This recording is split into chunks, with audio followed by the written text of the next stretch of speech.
Lama tak jumpa. Doktor, saya pakai 2 gadget, untuk yang satu lagi untuk presenting. Boleh bagi share untuk ini tak? Untuk ya.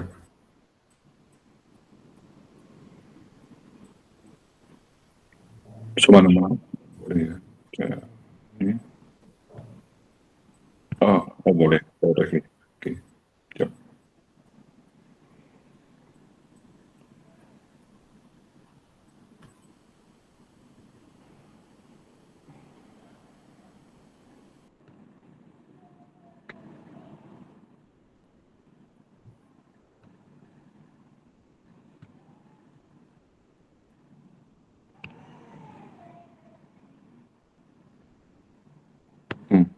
Siap ya. Mana file?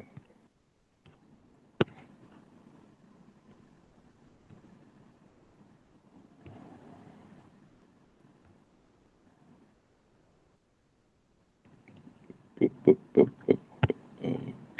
this one.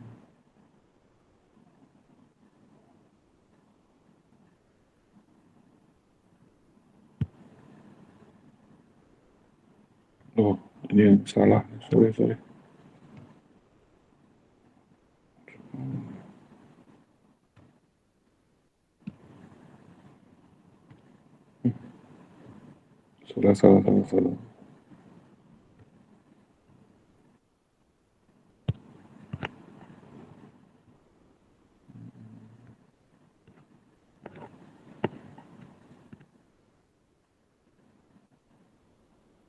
Alright. This one.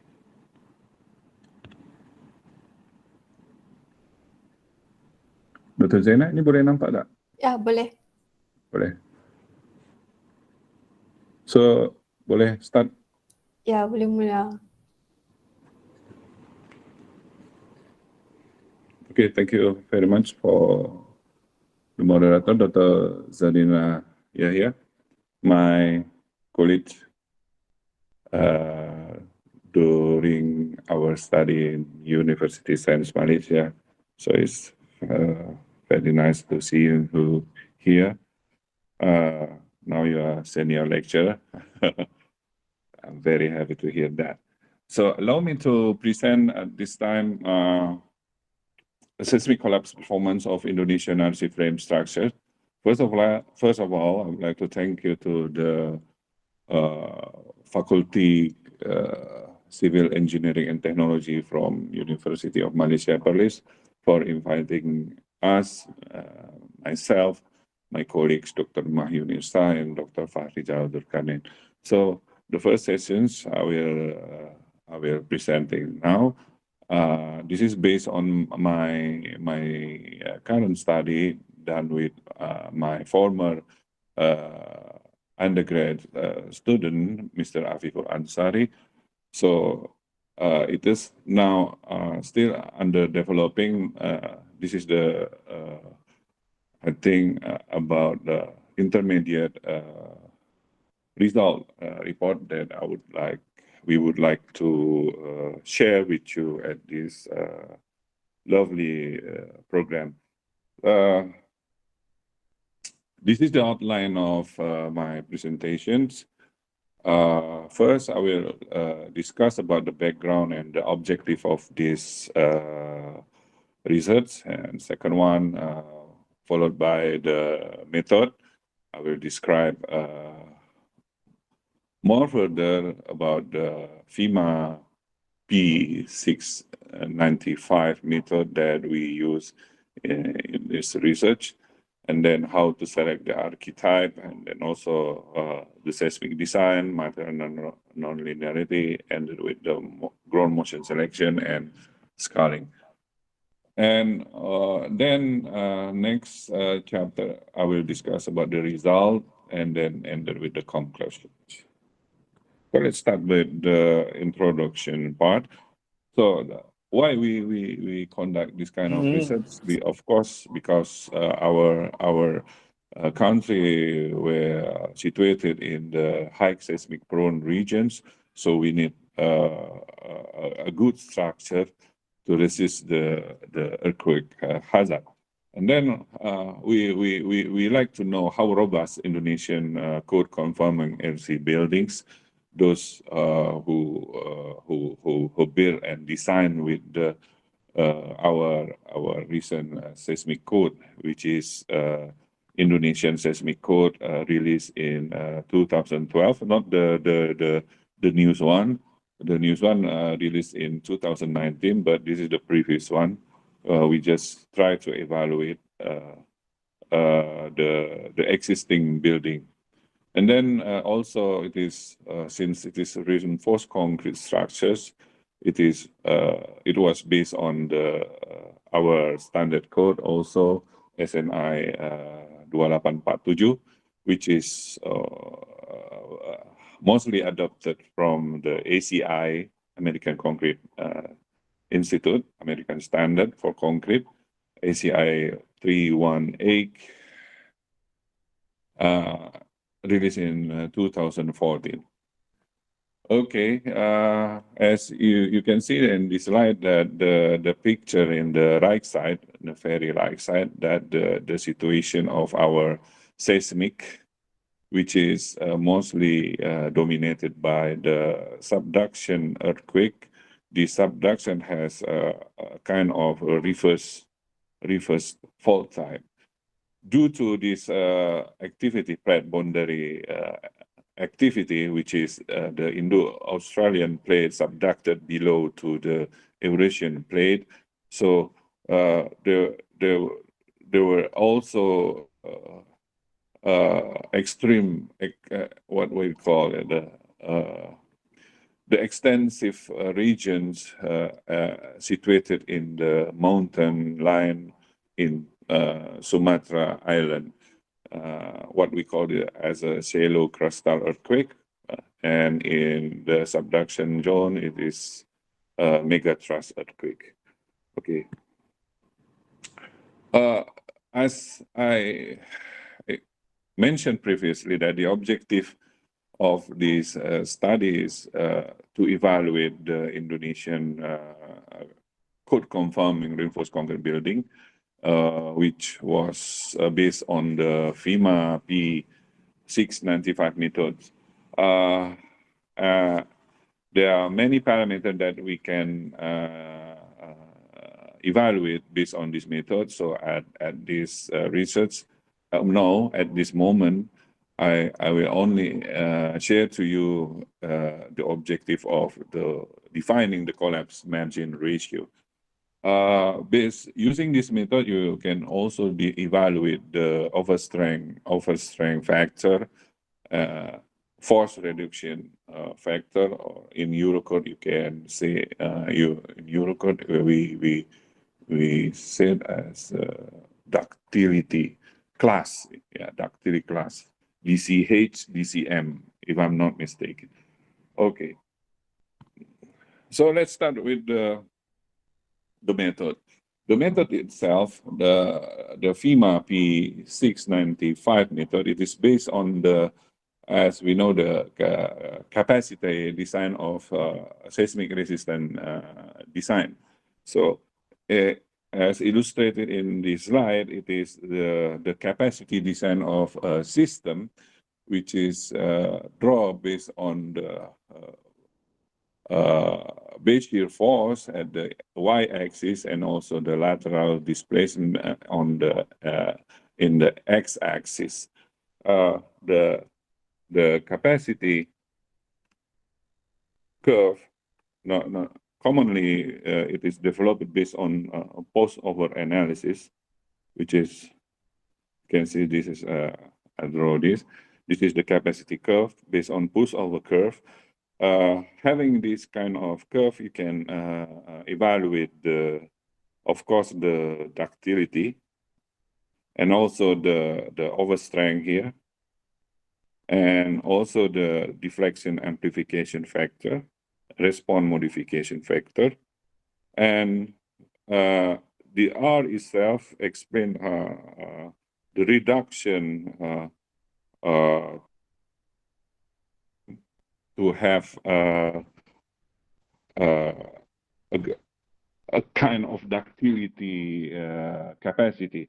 So as you know that the system and any elastic system, elastic material system, once you reduce the strength, we can increase the ductility. So based on that the assumptions, we can use also in capacity design of earthquake resistant structure. So we reduce the R, then we can increase the ductility. So R in American code as well as in Indonesian code means the reduction of strength to increase the ductility. For the reinforced concrete, maximum is 8, the R factor. Okay, let's see the next to more further detail about the method we use. So this is the capacity curve based on the spectral acceleration on y-axis. Sorry, on this one. Spectral acceleration on y-axis and also the spectral displacement. So it is the conversion of the base shear. So you can also draw it in base shear. And also this one in the top displacement.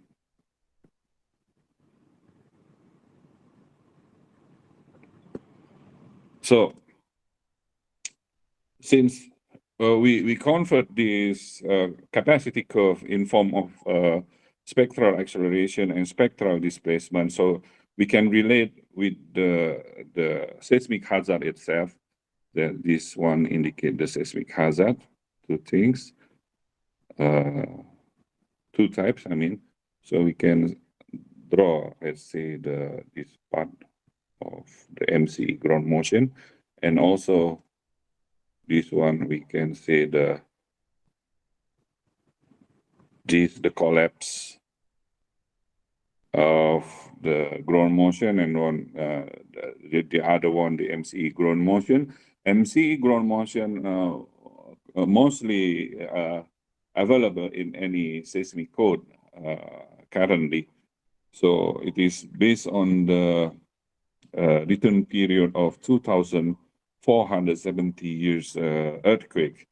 So having this, once we find this response spectral acceleration for the collapse limit states, we can have this CML, because the CML itself, it is a ratio of the spectral for collapse state and the spectral in the design state.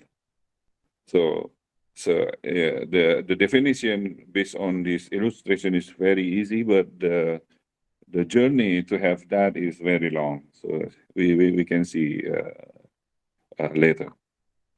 So the FEMA-P, this FEMA method needs the linear analysis, of course. You can choose the static equivalent or the response spectral method, and then follow with the nonlinear analysis, both for static and also dynamic. So, in other words, we can say using pushover analysis and also the incremental dynamic analysis. After that, we use the statistical analysis to estimate the probability of collapse. So this is the illustrations. This one as previous slide I explained. So this is the spectral design. We get this RSA at fundamental period. So the RSA this, so we call SMT as sub MT. Then we conduct the incremental dynamic analysis. Having this, we will have standard deviation and also median value. Based on this median value, we draw this fragility curve to have this collapse probability.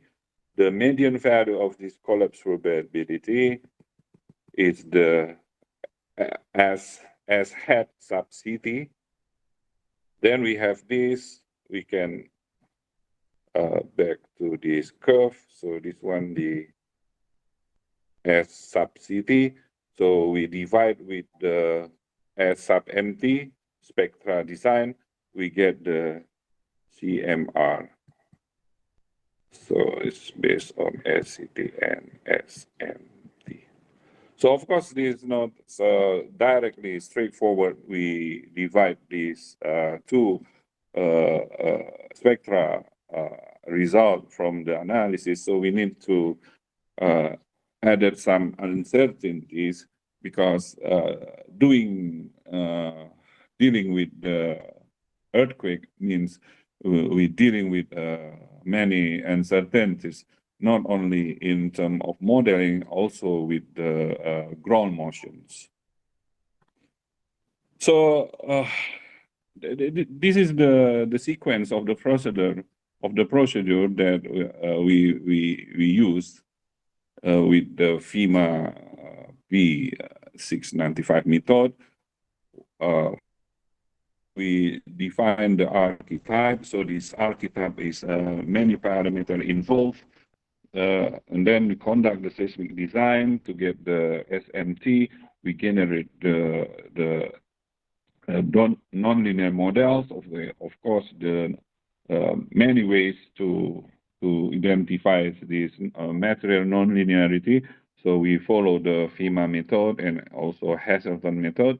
Hasselton method is based on the calibrating many experimental testing of reinforced concrete element. So it is more accurate in comparison fully analytical analysis. Then we conduct the pushover analysis to get the ductility of the system. And then we conduct, after that, incremental nonlinear or IDA. And then we define the median and standard deviations. It is to describe the uncertainty of the model. Then we calculate the total system uncertainty by adding uncertainty due to the ground motion, uncertainty due to the selecting the method, and also some uncertainty. We get the total system uncertainty. And then we develop the fragility curve to have the collapse probability. We check the median value, and then we calculate the collapse margin ratio. And then we adjust the collapse margin ratio because the effect of the ground motion type, we have the regular ground motion, we have the near fault ground motion. So we need to correct this collapse margin ratio with the spectral shape factor. And then we calculate the adjusted collapse margin ratio as the final result. And we evaluate whether this result is pass or fail. Fail means the collapse level that we evaluate is lower than the response spectra design, which means before the response spectra that we use for designs, the building will collapse early. So let's start with how to select the archetype based on FEMA. So FEMA divide using two classification of the archetype. First one is based on the structure configurations, and the second one is based on seismic behavioral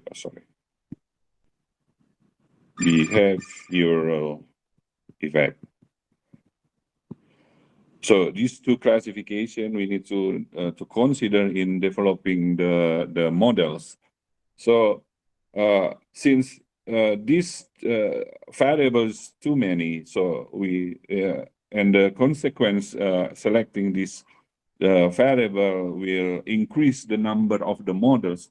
So the increasing number of models will affect to the increasing analysis. So we'll increase 1,000 analysis. So we'll delay your research time. So for this study, we only select this based on story height and number of story. So it means that here I would like to exert to you that effect of any structure configuration is still available for research. So like the component of overstrength. So this is based on pushover analysis. So we select the type of overstrength. So, and also due to gravity load intensity, as we know that the ratio of gravity load to seismic load is also play important role. So we can use this as the parameter to be considered. And also the typical framing layout, you can play with it to have the structure configurations, and of course will give a different result. So it's many. So also the connection type, bracing component types. So I ask you to join with this kind of research because it's still open and many things to be discovered. So also the structure configuration, the variable is about the elevation and plan configuration. So it means that it's the what we call irregularity in horizontal and irregularity in vertical. You can consider also to see the difference in collapse capacity.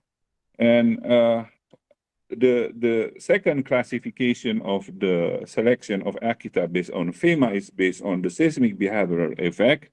So the issue is strength, stiffness. So for strength, we have a 4 issue. For stiffness, we have about 6 issue. So in this study, we only dealing with the component of the strength, which is link with the air factor or force modification factor. So as we can see in here that you also could play with the descent member force, drift limit, and interstory drift, the stiffness of diaphragm. As we know that diaphragm we model as the rigid diaphragm or the flexible diaphragm, and also the foundation stiffness or flexibility. It is related with soil structure interaction. So it's many things we can explore based on this method. So we can have a clear picture about the collapse capacity of the system that we design. And also about the inelastic deformation capacity, as we know that the quality of the workmanship doing the construction is not uniformly exists. That for developing countries, the quality of this construction work is not so good, even considered as poor. So we can play in this issue, yeah. Like this component detailing requirement, and also it affecting the capacity design and the member force, and as well as the redundancy. And this also seismic design category also you can consider as the issue to develop the archetype. And also the inelastic system mobilizations. So it's 4 issues here we can use for the architect. But for this study, again, I repeat that we only develop the architect based on component of a strength and the number of story. So this is our archetype. It is based on 3 R factor, 3, 5, 8 to representing the ordinary moment resisting frame of reinforced concrete. This 5 R5 to representing the intermediate moment resisting frame, and the X is the special moment resisting frames, the more ductile, the highest ductility of the reinforced concrete buildings. So this is the plan view that we use all span length using the 6 meters, and also all story heights is 3.5 meter, except in first story we use 4.5 meters, and for the reinforced concrete strength for column we use 50 MPa, and for beam we use 40 MPa. So we have 5 model here. 5-story system, 10-story, 15-story, 20, and 30-story. The fundamental, it is varied from 0.41 second up to 223 seconds. And this is the configuration of the size of column and beam for all story and all models. Oh.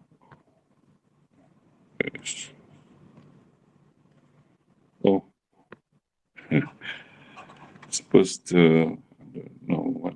Oh, I don't know why that slide is blank. So let's continue the method. So the seismic design for our response resisting frame, we consider the building situated or built on the highest seismic zone in Indonesia, such in the Banda Aceh. So it is the southern, so very southern part city in Sumatra, no, northern part, sorry. So we also consider the all building, all reinforced concrete building, we build on the above the soft soil layer type. So we built this based on the seismic code in Indonesia, which is almost identical with the ACE 710 American code. And also we consider the structural concrete code 2847 released in 2019. It is again almost identical with the American concrete code 318 released in 2016. So for the Banda Aceh, this is the seismic parameters for the designs. So the PGA is 0.75 G, and short period of spectral acceleration at the bedrock, of course, is 1.35 G, and 1 period spectral acceleration on the bedrock is 0.624. This is the MCE. Yeah, this is the MCE spectral design. So of course, for the design, we have to reduce this MCE, become 2/3 MCEs from this region periods, become to about 475 years return periods. Okay, next, the material nonlinearity. Again, I would like to share this because the method is more interesting to know than the result itself, because we can extend this kind of research to evaluate our structures. So this is the nonlinearity of reinforced concrete material. We follow the hysteresis type of modified Takeda.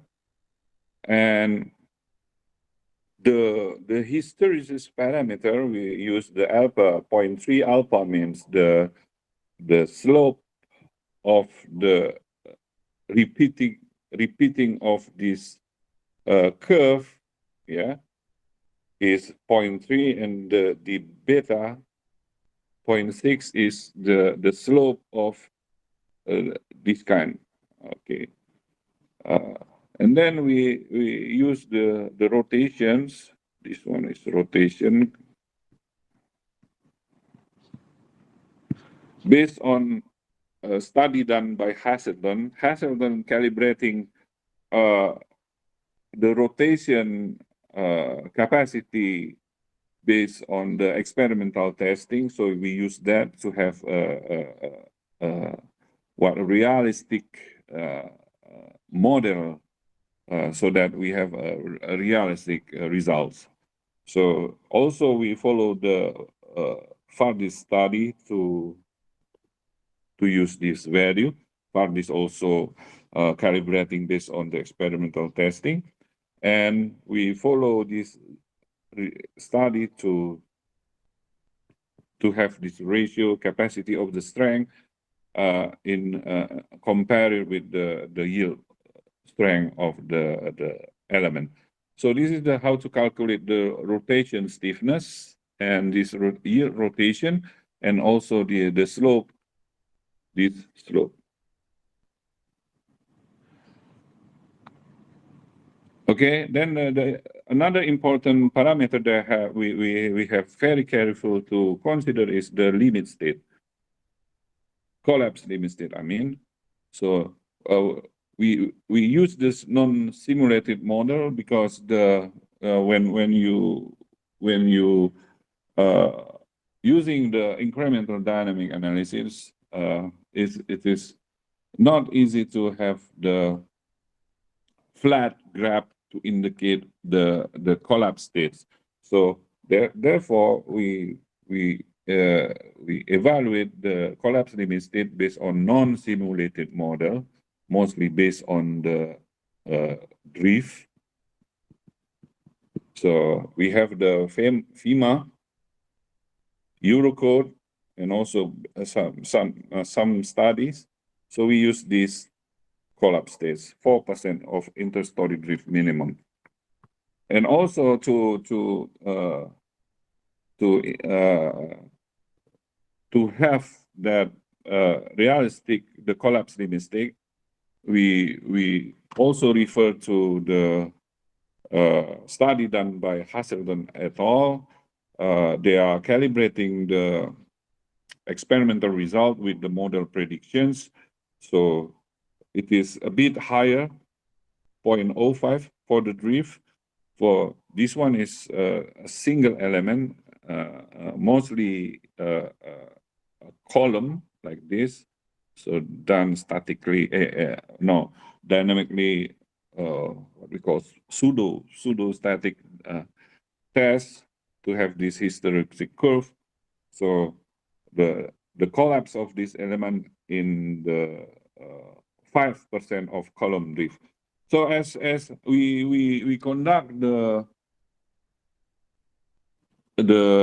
simulation based on the 2D frame, so these values a bit higher for us. So the more realistic collapse limit stakes, we choose this value based on FEMA 356. And also this is the method how to select the ground motion. I think most of you already know that based on magnitude and distance to source, fault type. For Banda Aceh, we have the megathrust, the reverse fault type, and also the strike slip type. And the type of earthquake, we have the megathrust and shallow crustal earthquake, and also the soil types. So we select about 60 ground motions, and we use it.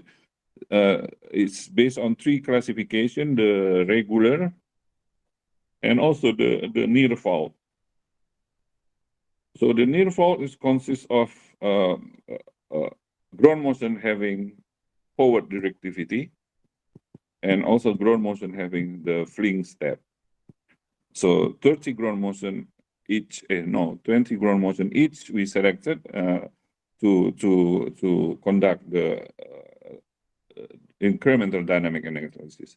So the ground motion scaling based on this, as indicated in the picture, is based on the response spectrum acceleration in the first natural period of the system. So we scale down from the lower value to up to the collapse state. So this is the results. So almost done.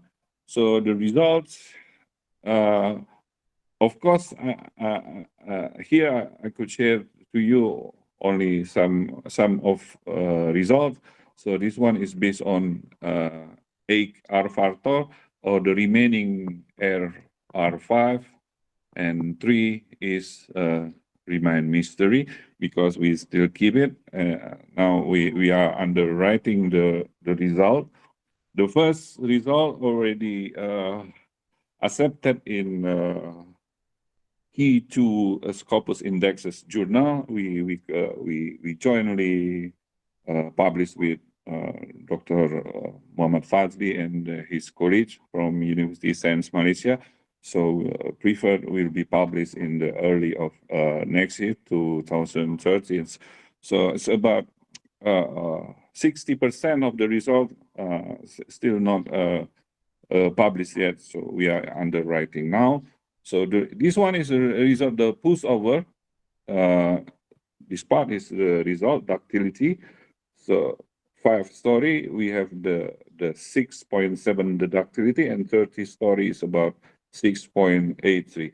So the overstrength factor, we got this 2.2 to 3.8.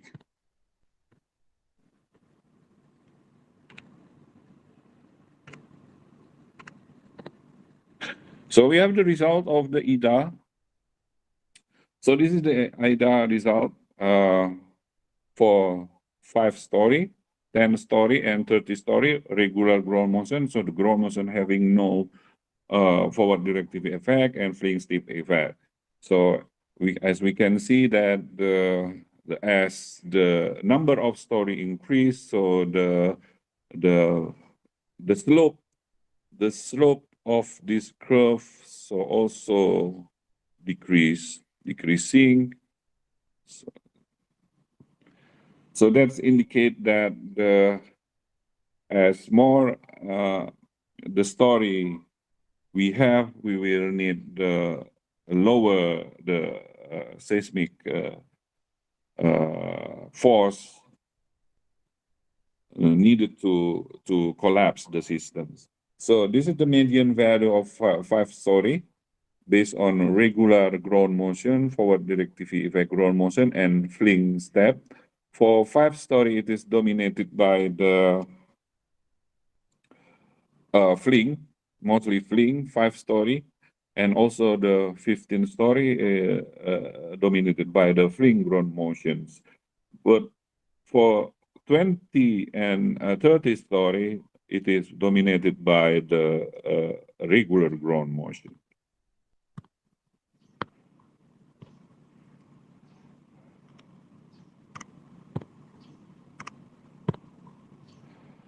And this one, the fragility curve to indicate the probability of collapse. I think already 40 minutes. So Dr. Zarina, give me another 5 minutes to end these sessions.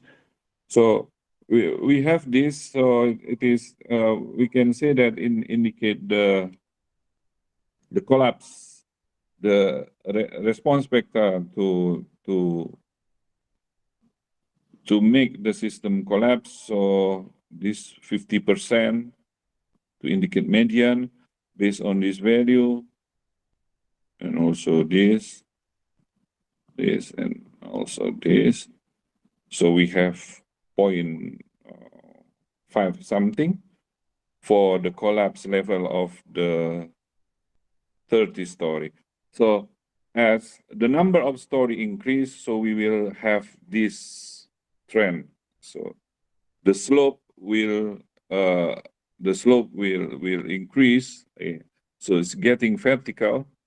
So it means that the systems would be collapsed earlier than other systems. So this one based on regular ground motion. The right side graph to indicate the collapse probability based on the forward directivity effect ground motions. So if we compare with the regular ground motions, the collapse level of the most of the all systems were earlier than the system affected by regular ground motion.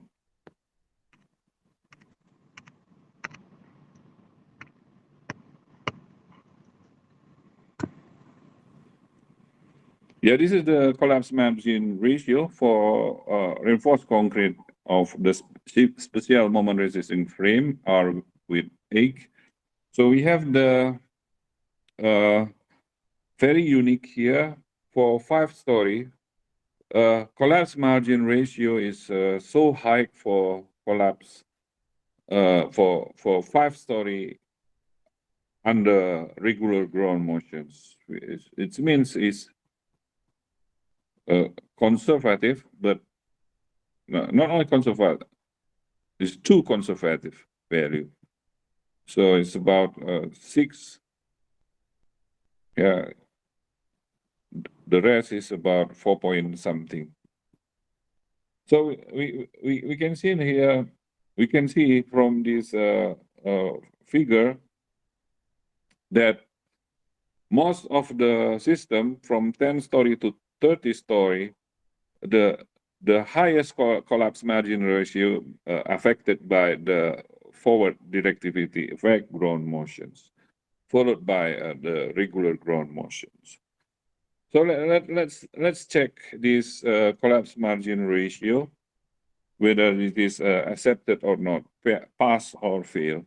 So this is the result of our research that for regular ground motions, the collapse margin ratio after adjusted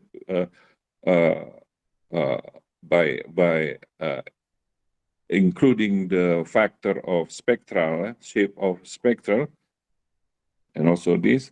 So the result is as the number of story increase, the collapse margin ratio will decrease, and also here for the fling, due to fling, most of the systems were passed, but not for the 20 and 30 stories. So it failed from the test of the collapse capacity. So we are now in my last slide. So this is the conclusion that I can share to you, that the fling ground motion could probably cause 5, 10, 15-story reinforced concrete spatial moment resisting frame early collapse than regular and forward directivity effect. And also the regular ground motions could probably cause 20 and 30-story reinforced concrete spatial moment resisting frames earlier collapse than forward directivity effect and fling ground motions, as I explained previously. And the third conclusion is the collapse margin ratio for 5-story system affected by regular ground motion was higher than collapse margin ratio due to forward directivity and fling ground motion. This 5-story resulting in too conservative value. And also for fourth conclusions, the collapse margin ratio for 10 to 30-story reinforced concrete systems affected by forward directivity effect ground motion were higher than those affected by regular and fling ground motions. The last conclusion that I can share to you right now is the all collapse margin ratio of 5 to 30-story reinforced concrete system were passed from minimum threshold of collapse capacity, except for 20 and 30 story induced by fleeing ground motions. So it will collapse earlier than the response spectra design we use for the design phase, of course. That's ended my presentation. Thank you. If any question, I back to Dr. Zarina for question and answer session. Thank you. Okay, thank you very much, Dr. Adi, for the good presentations and knowledge regarding the effect of ground motion to the structure. So now we open for questions. If there are any question from the participant in this evening webinar.